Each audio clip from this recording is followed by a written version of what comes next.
అమ్మో వీళ్ళకేం మాయరోగం వచ్చిందిరా, ఇలా చేసి చచ్చారు. ఏమైంది గురువుగారు? పప్పు రేట్లు ఏమైనా పెరిగిపోయాయా ఏమిటి? పప్పు రేట్లు పెరిగిపోతే కాయగూరలతో కానిచ్చేచ్చరా చారి. మన సంభావనకే చిల్లు పడేలా ఏజ్ లిమిట్లు పెంచేశారు వీళ్ళు. ఏజ్ లిమిట్లా? ఏజ్ లిమిట్లు ఏమిటి విడ్డూరంగాను? పౌరోహిత్యం చేసేవాడివి ఈ విషయం తెలియకపోతే ఎలారా బడుద్దాయి.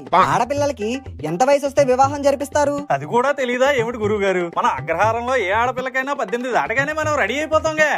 ఇప్పుడు దానిని 18 నుండి 21కి పెంచి తెచ్చారు. అవునా గురువుగారు? మంచిదే కదండి. ఏమిట్రా మంచిది నీ పిండాకుడు. మాఘమాసంలో మధ్యల పాలెంలో 3 పెళ్లిళ్ళు ఒప్పుకున్నాను. 3 దగ్గర అడ్వాన్స్ కూడా లాగేశాను. దానికెందుకు గురువుగారు బాధపడుతున్నారు? ఎప్పట్లాగే నేనే మేనేజ్ చేస్తానుగా మంత్రాలతో. నా భయం అది కాదురా పింజారి వెదవా.